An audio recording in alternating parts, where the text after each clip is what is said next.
Jaypriya ma'am? Yeah, hello. Okay ma'am, we will speak ma'am. Ma'am, we are... Ma'am, we will speak ma'am. We are hearing ma'am, we will speak. Yeah, you hear me? Yes, yes ma'am, yes ma'am. Yeah, good evening to one and all present here. But the voice is not so audible, madam. Is it not? 1 second. Maybe it's raining very heavily here. In Kodaikanal, you are blessed. It has a problem, I believe. Is that okay right now? Yes, please. Good evening to all present here on this day. It's my pleasure to be a part of this program, and I should thank the management, secretary sir and principal, and especially Ramasubbiya for giving me such an opportunity, because this doesn't happen, to everyone, I believe. And see, be it any program there in MTN, they make it a point that I'm there. I'm so thankful to all the people over there for this opportunity. And I congratulate the IQAC team for taking up, such a kind of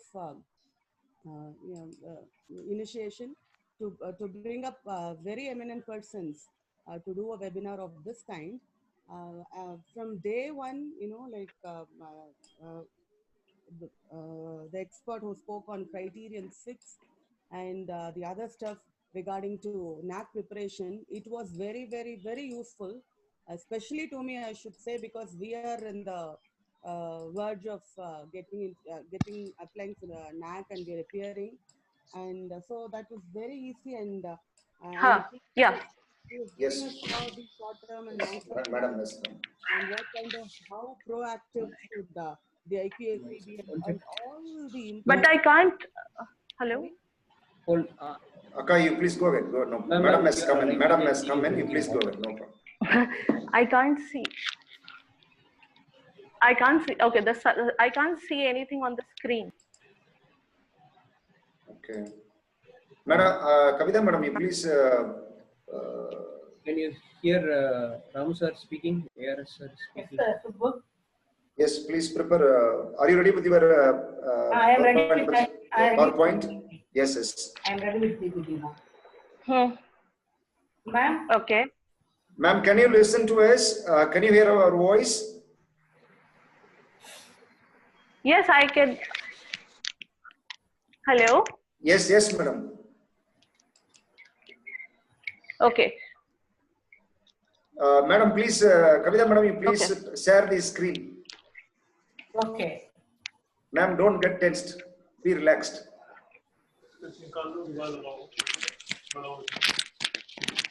Madam, you please share the screen.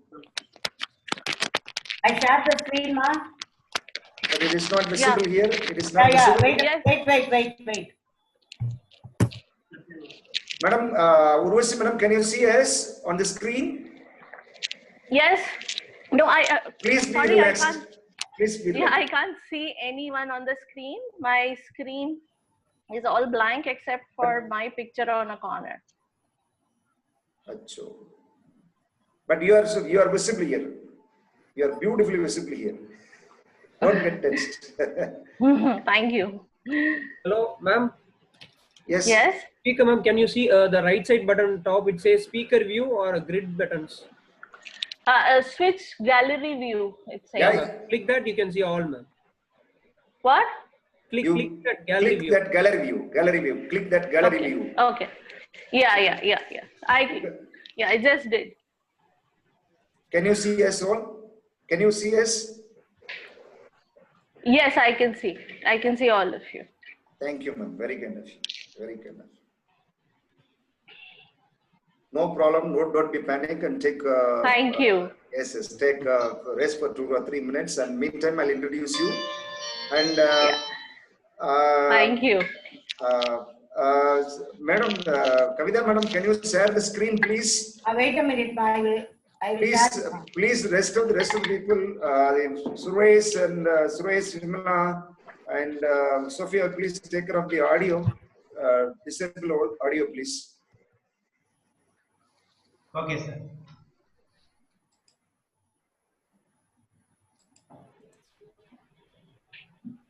Madam, right now our beloved principal will deliver the welcome address for a few seconds. Yes, sir. Principal, sir. Yes. Okay. Good evening to all. Because we are already late, and I would like to take much time. Madam, on behalf of our college, I would like to invite you for this wonderful session. We are in third day, and in this third day, we reach in sometimes a little bit later. It's not a big issue. You take your own time, and you will give your entire lecture throughout the paper. You can take your own time, no problem. And you have been invited for us for this third day session. And we are going to talk about publications of articles in Scopus related journal. So it's a need of the hour. We the people and our faculty member, in addition to that, all over the world, those who are being in line, they also expected how they are going to publish in a valid or reputed magazine or journal, or what is important, how we test the magazine or article, and how they are giving importance for this. All these things they are expecting from you. So I hope you will clear all the things, and I heard about you, and I will expect more from you. So on behalf of our college, once again I welcome. Surat is famous for series. I think it's a famous series, ma'am. Surat. Yes. Famous for Surat. series. Series. Right. Okay. Once again, on behalf of our college, I welcome you, ma'am, and you will start the session. Yeah, sir. Thank you so Thank much, you sir. so And Secretary sir wants to have a sir, ma'am, please, ma'am, 1 minute. Our Secretary sir wants to have, wants to felicitate. Please, 2 seconds. Few seconds, please. Secretary sir, please unmute your video.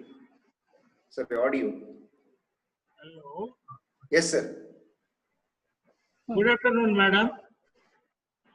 Good afternoon, sir. Okay. And also good afternoon to all of you. I welcome all the participants for the third day of the program. In the first day, Dr.S.Sivasubramanian,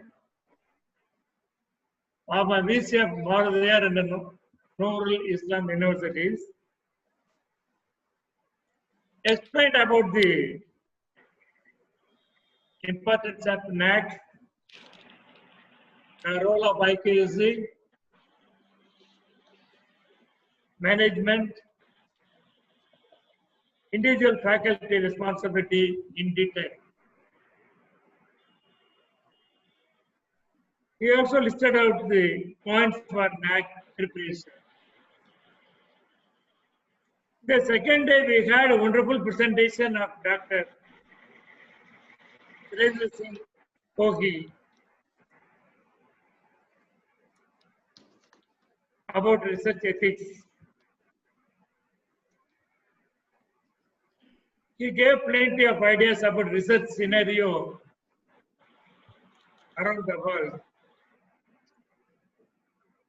Now we are here to listen to informative presentation of Dr.Urvashi Kaushal, NIT from Surat, the topic of publishing in Scopus Index Journal.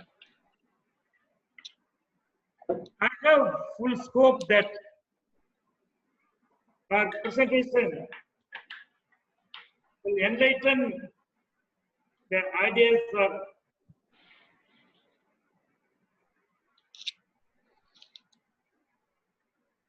the idea of preparing research article to the international standard. I wish all the participants to make use of it. And I congratulate the IQC team for their great effort. Thank you. Thank you, sir. Thank you, sir. Thank you for your encouraging and sweet words. Now, 2 minutes, let me take, let me introduce our today's speaker. Madam, we talked a lot about you in your absence, and it's a formal introduction, and just 2 minutes let me take. Please skip it. Yeah, 2 minutes. Okay. Dear participants, Dr. Urvashi Kaushal is an assistant professor of English at NIT Surat. She teaches English and communication skills to engineering and science students. Her area of research is post-colonial fiction, Indian fiction, and communication skills. She has authored 40 research papers in the national and international journals. She has also contributed papers in the national and international conferences. She delivered 10 expert lectures on various topics.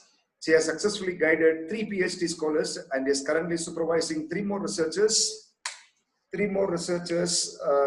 for their doctoral degrees. She is an editor and reviewer in reputed journals. She is a life member in a number of professional bodies. She has successfully organized 5 events, including an international conference. She is the most sought after distinguished resource person in the northern states. Mannar Tirumala Nayakar College has brought her first time to South India, and it feels immensely happy to introduce her across the globe through this webinar. Ma'am, we thank you for kindly consenting our invitation and also extend a warm welcome to you. It's too late. I don't want to hold the breath of the audience for a long time. Ma'am, the stage is yours. Thank you so much. Can you see the PPT, madam? Yes, I can see the PPT very clearly. Yes, ma'am. Okay. Please go ahead. Okay. Thank you, ma'am. First of all, I'm really sorry to everybody who's been waiting to listen to me. And I'm grateful to the principal who waited of Mannar College, who waited patiently for all the technical problems that I was facing at my end. And thank you so much. I'm grateful to this institute that invited me, especially IQAC members and the coordinator, Dr. Ramasubaya, for inviting me to speak to such a huge crowd. I'm honored and also humbled to be here today. And without much ado, I think I should now begin with the presentation, as everybody has been waiting for half an hour. Okay, I hope everyone can hear me clearly. Yes, madam. Yes, madam. Okay. No problem. All right. So I'm going to talk about publishing in Scopus Index journals today. Something like the principal sir rightly said is the need of the hour right now. People, especially in India after the UGC guidelines, although the list of journals to be published in UGC keeps getting updated, but I think sooner or later Scopus is going to become a bitter reality for almost all of us. For us who've been working in NIT, it has become a reality where we are expected to publish in Scopus Index journals. So I hope in the last few months that I've been trying to understand, what are the techniques or tricks of the trade. If you follow them, how can you publish in Scopus journals? I hope from all the information that I've gathered, I'll be able to convey something relevant to everyone that is there. Okay, now to begin with, we start with, what is Scopus? Can I have the next slide, please? Yes. Okay, now Scopus is the largest database of abstracts and citations and it includes more, maximum number of peer-reviewed literature, that is scientific journals, books, conference proceedings, that is available to researchers across the globe. And it delivers a very comprehensive overview of the world's research output. So no matter which area of research that you or I or anybody could be working in, Scopus becomes a very handy tool where we can go and look for relevant literature that is there, or the kind of work that has already been done in our field of interest. So it presents a very comprehensive overview. To go back into the background of Scopus, it was started mostly Scopus most of these databases were started by scientists because they wanted to have say a corpus where any thing that has already been worked out would be readily available to them, so that they don't do repetitive research or experiments again. Now gradually this whole thing got expanded, and from science it went to to social sciences, and now arts and humanities is also included under Scopus. Now, apart from that, it also provides a number of smart tools to any researcher, because it helps you track, analyze, and visualize not just research done in your field, but in any field if you're interested in any kind of interdisciplinary research also. So it is like a one-stop shop where you can get a lot of information related to the research that interests you. And mostly with if you look at the latest trends, and especially now that research has become global, we need to understand that today research cannot be done by sitting in one corner of the world and simply reading and writing whatever interests us. It has to be put on a public platform. It has to be globally relevant, and to do that, there are many ways, and Scopus is one of them. Now, apart from that, these days the interdisciplinary research is the latest trend. So therefore, people working in different areas would come together and then talk about and come up with a new idea of research that that could be path-breaking, and that could change the entire way a subject or a discipline moves ahead. Another important thing that Scopus facilitates is collaboration. Now, if I wish to collaborate with somebody else who's also interested in the field that I'm working in, instead of going, finding people on Facebook or on different platforms, Scopus is the right place to look for collaboration. We can log on and look for people who are working in the field, and you can even read the abstracts written or abstract of the papers published by these people. So it also gives you a very clear idea, and then about the details also you can get from Scopus.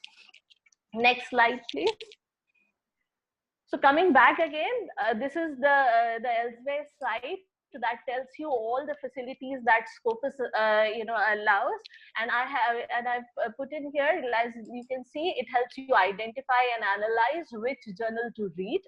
Okay, it helps the researcher manage their their career. You can also see how your career graph is moving, then decide what, where, and to whom to collaborate with. And it also excuse me, sorry, I can't see the slide again. Sudhakar, Kavita madam. The slide is not visible on my screen. The slide is visible, ma'am, for us. Can you see now, ma'am? No. The gallery view. I can see IQ, AC, MT, and C only. The above, can you see the gallery view, ma'am? As you did it in the beginning, madam. Switch to screen share, it is saying. It has suddenly stopped. Yes, ma'am, you can switch it. Switch to screen share? Screen share. Yeah, okay, thank you. All right, so once again, coming back to the facilities it provides, it helps you track the impact of research. The kind of research that is being done in your field, you are able to see it and understand the the latest trends, because that helps you then decide what to work on. And as you can see, it helps you to determine how to differentiate research topics and find new ideas. Okay, I cannot just sit in a corner in my own say lab and today work and think that this is a path-breaking research that I'm doing. I need to see whether it is it is a new idea that is being explored, or something that is relevant to the kind of work that is being done. Okay, next slide, please. Can you see, ma'am, now? Yes, I can see. All right. So why Scopus?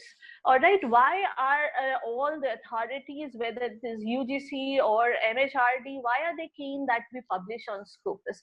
Somewhere there would be many journals. They are in, like, I come from the field of literature, and there are many journals of literature that are published in India. But as you can see that some of the journals may not be maintaining a very good quality. Once a journal is indexed under Scopus, there is a guarantee of the quality of the journal. So therefore, what happens is, a journal, if it wants to be indexed under Scopus, will have to go through a very strict review process.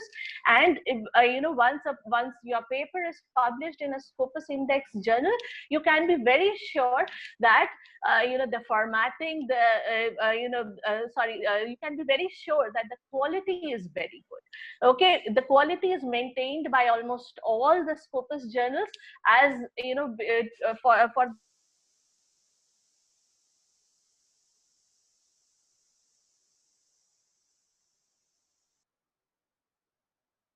is often reviewed, and therefore they have to maintain the certain quality. Now, in that, what they expect, they follow a certain format. They follow a very stringent peer review process. There is quality that is maintained, and ethics, is a big and an important issue for any of the Scopus index journals. So therefore, as a researcher, we may find publishing in Scopus to be extremely tedious, time consuming, but then what we can be sure of is that it brings out extremely good quality product. So therefore, and it is considered one of the best ways to tell the world about your research. Next slide, please. So what to publish? When we are publishing or when we are doing some kind of research work, we need to think as to what to publish. Okay, what kind of articles can be published? It is not as if anything that we feel is good enough, relevant enough can be published. So we need to do a little survey, look at the work that is being done, and then we can decide what to publish. And in that, these are the few things that we need to keep in mind. First of all, whether the idea is new, and the results that we have received are original results or methods. Then secondly, we can even come up, if suppose we are simply trying to understand a new topic, then we can come up with a review article also. It would be simply a review of everything that has been written on that topic. So that can also be published in any of these good journals. Then another thing that most of us do is, we come up with a manuscript somewhere that advances the corpus of knowledge that is available in the subject. So manuscripts, a new manuscript with some new idea can be used and can be properly prepared for publication in any of the Scopus journals. Now, what not to publish? Now, there are reports of no scientific interest. If suppose people are not interested in a certain topic, then it is difficult to get it published. Then outdated work. Now, since I come from the field of literature, if I decide to write today an article on alienation in the writings of a certain author, maybe Shashi Deshpande, that will be extremely outdated, because it's a topic that has been overworked. Once you look at the journals, once you read the various articles, you realize that something that has been written already would not be of relevance again. Then another thing, duplication of any kind of work should not be done when you think of publishing somewhere. And for all these things, we need to have a strong manuscript. A strong manuscript is required. So what is a strong manuscript that will be accepted? A strong manuscript is one that has a novel, clear, and useful, exciting message. It should excite the reviewer. It should be something that the reviewers will feel that, all right, I'm interested in reading an article like that. Or it should be of some use.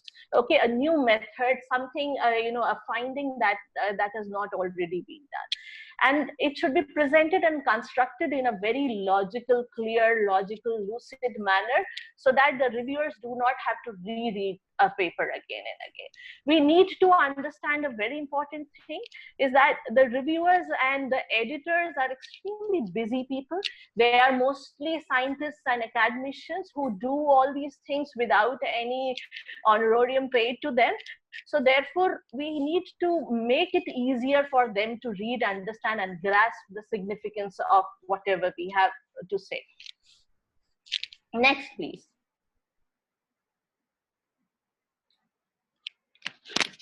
Yes.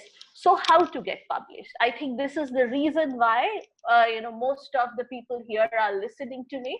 All right. So how to publish? What would be the process of publishing? Now, even before we decide to to publish or to frame an article, we have to ask a few questions, decide what to do and how to do. And the first step is to select the reader. Okay, who is going to be my reader? I need to understand, like if I'm writing something in Indian writings, if it is a post-colonial literature, then I must look for journals that are of that field. Then secondly, we must know the article structure. Now, disciplines have various article structures, like, if you go into, even in ELT, they would follow a certain different structure in which their articles are written. And in literature, we do not generally, state a methodology or anything. It is a thematic analysis that is done. So therefore, the article structure is also important. And then we must understand the review or the editorial process. Okay, I'm going to convey a bad news here to most of the listeners. And in a survey that was done, it was found that around 40 to 90% of the articles that are sent to Scopus Index journals are rejected. Okay, so we need to understand that it's a difficult process, and there is this very stringent review process that is followed by most of the journals. First of all, there is this step where, once you send the article, there's generally either a software or a team of reviewers, or maybe, editorial assistants who would simply review what, or maybe scan your article simply. They will look at the title, the formatting of the article, the references style that you have used. If you have followed the reference style that the journal uses, then at least, or if the format is all right, then your article reaches the next level, that is the editor's desk. If you have not followed that, then in that condition, your article is rejected at the first step itself. So let us understand that the first and the foremost thing is to understand the structure that the journal expects you to follow. And if you have been able to do that, at least the first step is clear. Then we reach the second step, that is the editor's step. The editor will generally read the abstract, whether your article falls under the scope of the journal. Now, each journal, if you read carefully, has its own scope. There are few multidisciplinary journals also, but then generally what I've seen in my field, that there are journals that limit themselves to a certain field of knowledge only. So there would be there is a journal like contemporary literature would talk about only contemporary literature, writings on contemporary literature. You cannot think of an article on Shakespeare and send it in contemporary literature journal. So similarly, the scope matters a lot. We'll come back to this later on. Then the next step is, once the editor feels that your article is of some worth, it matches the journal, he sends it to the reviewer. Now, reviewers are people who are experts in the field, who already have a number of publications in the field. They know what are the latest trends. They know whether and once by reading them, they understand. They try and analyze the worth of the merit of your articles.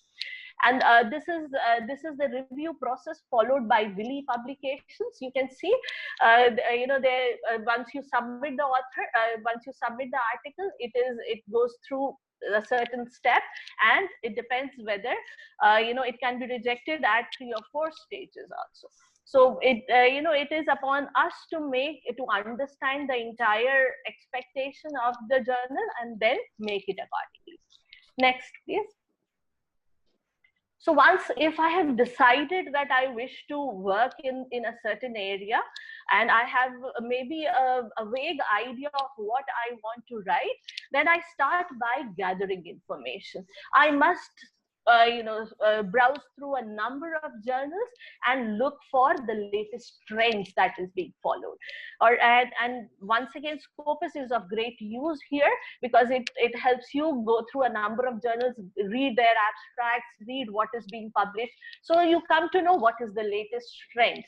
And the second thing to do is to, you must go to that journal and check the H index, or through the journal analyzer. You can go through the journal and see what is the merit, how relevant is the journal. And after that, it comes the main important part, that is, you look at the editors, who are the editors, but more important than that is to understand the instructions given for the authors. The guidelines for authors is very important. Please understand that is, we need to understand it as the first step in order to publish an article.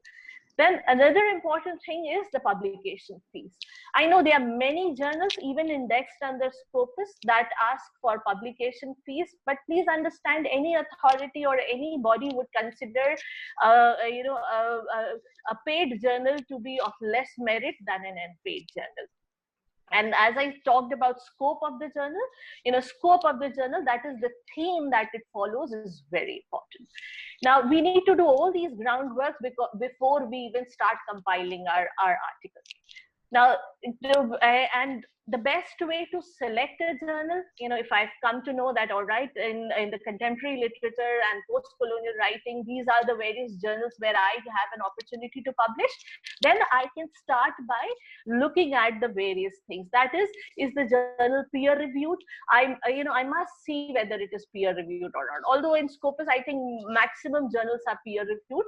So, you can go through the peer review process. They even tell you whether it is a blind peer-reviewed, whether it is double peer-reviewed journal.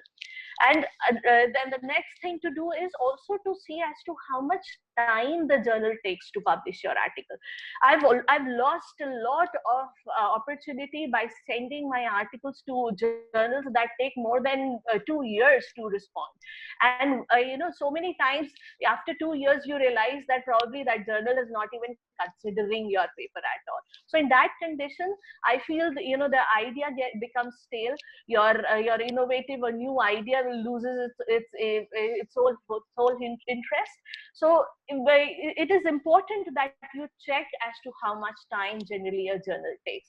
And it's really helpful to see that a number of journals indexed under Scopus have this very interesting thing. That is, once they publish an article, right below the heading, they will write very clearly, received on this date, reviewed on this date. If it is revised, then revised on a certain date, and then on which date it is published. So once you can see that maybe it is 3 months, 6 months time that the journal has finally taken the decision and it has published a certain article. So you can know that this is the time period in which probably I will have a result of the hard work that I have put into writing an article. And then the impact factor of the journal matters a lot, especially in the field of science and all. The impact factor matters a lot to the people. Okay, an article published in a very high impact factor journal would obviously earn you more credits. And then we need to be very careful, because I've seen that there are many journals that are bogus and dubious because they claim to be indexed under Scopus, but once you start reading, you will see that probably they were once indexed in Scopus, or probably their publication house has a journal indexed, indexed in Scopus, but then the journal that you are reading probably is not indexed. So there is this very interesting Beale's list of predatory journals on the internet. You can look and see whether your journal comes in that list or not. Or another good thing to do is to simply put the name of that article on the Scopus website, and you can see whether it is indexed or not. And even as a fresh researcher, I would say that we should never try and send our article to two journals. Okay, do not be in a hurry, because that comes that is completely unethical. You cannot have duplication of publication. It once you send an article somewhere, you have to wait for the review. You have to wait for their verdict, if I can say, before you can even consider sending it somewhere else. Next, please. Now, considering the guidelines for the authors, I would once again push it and say that this is the most important thing that we need to look at once we try and draft an article. So how do you begin? You begin by reading the guidelines for the author. You can, once you are start with the first draft of your article, you look at the text layout. The text, some articles would expect you to bring it down into introduction, then various sections. So do it like that from the very first article itself, first draft itself. Okay, then how to put figures and tables, references. There are various ways of referencing. So we have to understand, and if you're using Mendeley, it could it will be easy to then switch to any kind of referencing style. And please know that editors do not have time. They will, if it is a poorly drafted or prepared manuscript, they will not waste time in trying to format your article for you. They consider it kind of a disrespect. So to come down to the exact reasons why we face rejection, why papers or manuscripts are rejected by some good Scopus indexed journals, we can enlist at least 5 of these reasons. The first one is, if your paper is out of scope of the journal. Like I said, if it doesn't fall under the theme of the journal, then obviously it is a wrong place to send. And you've not been careful, so therefore the editorial team would simply write back and say that it doesn't fall under our scope. Then the second thing is, like I said, the format is not in alignment with what the journal accepts as manuscript.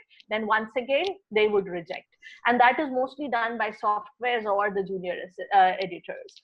Then the next step is, if your language is inadequate. Okay, inadequate English language would once again create problems. And the other reason for rejection is, when you try and resubmit your article without revising it. If you face rejection somewhere, you think that the same article can go and will be accepted in some other journals, right? You probably will be surprised that it might be rejected there also.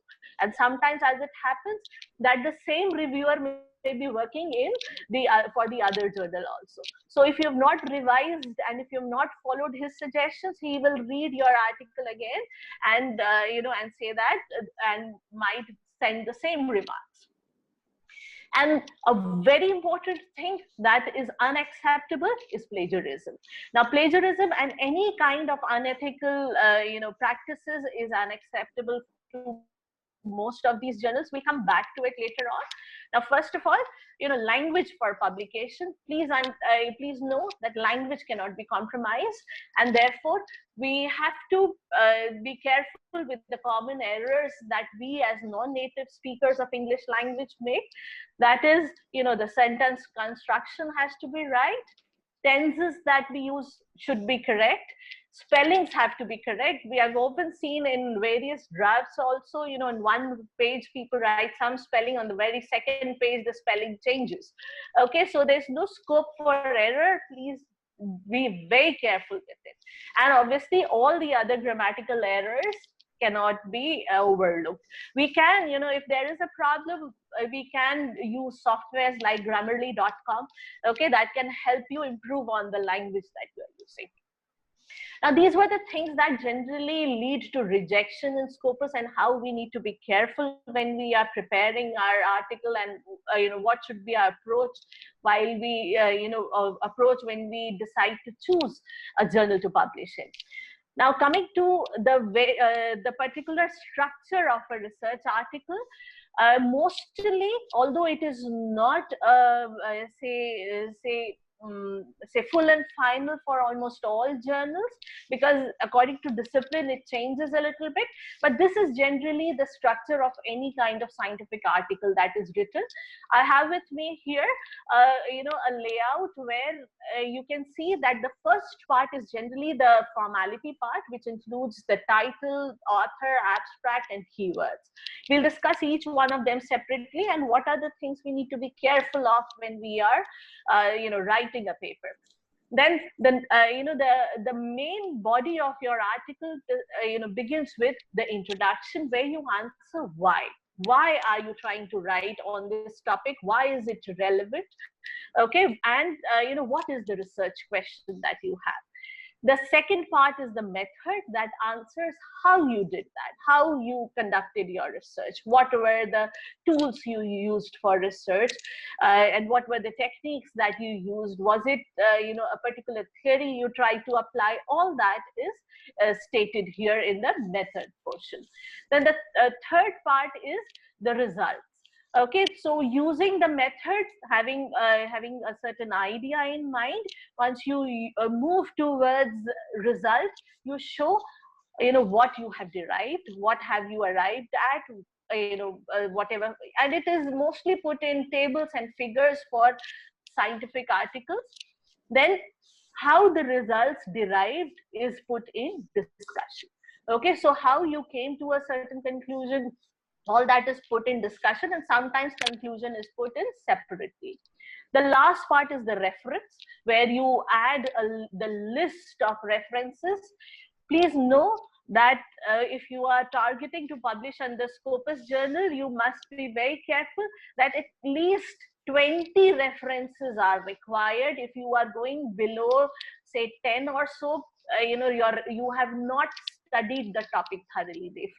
They feel that your understanding and interpretation of the topic is very limited, because you've restricted yourself to only 5 or 6 sources that you have read to understand the topic. Now, coming to the title of the article. Now, just think, when I decided to write this, to talk on a topic like this, I could have easily put in a title like how to write papers for international journals. But I feel the minute I put in the topic like publishing in Scopus index journals, I think it excited most of you. Okay, it told you that there is something that is the need of the hour, and you need to listen to it. Okay, so therefore, similarly, when you are writing an article, your title has to be attractive. See that you make a title that attracts the audience. It has to be short and specific. It must give simply a hint of what you are going to state, and at the same time, in bare minimum words, try and tell the audience what you intend. Next slide, please. Then the keywords are very important. Keywords would help the future researchers find your article. So if the journal is asking you to write 4 or say 6 keywords, you must pick up these keywords very carefully and not carelessly.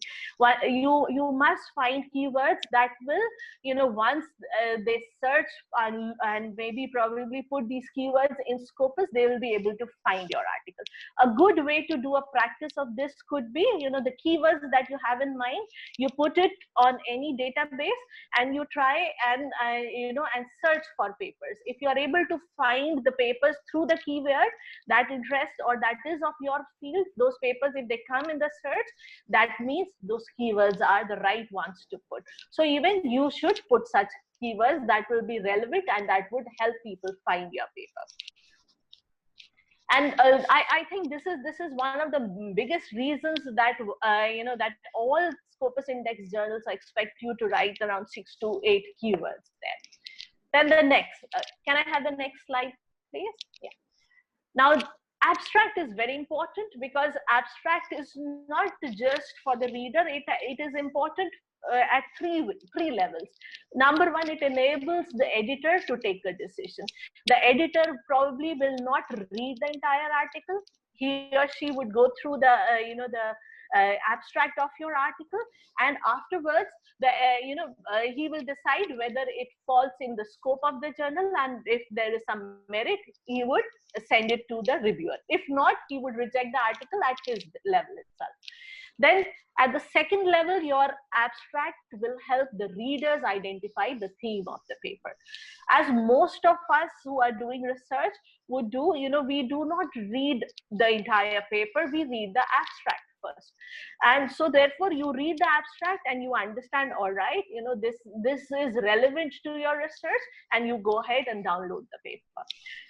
Therefore, when you write the abstract, see that you put in all the important things in the abstract so that the future researchers are able to understand it. Then at the next level, it helps libraries to index it. Okay, so no, I want the previous slide again. Can you?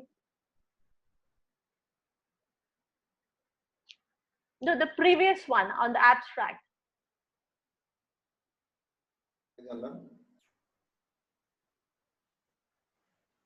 Abstract. Introduction. Previous one. Can you go back?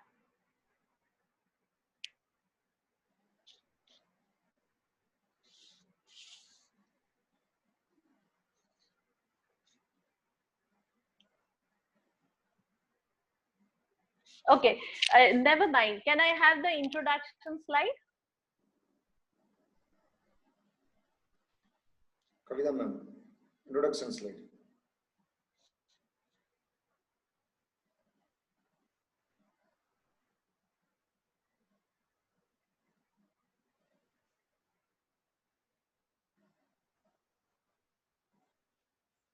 Kavita madam.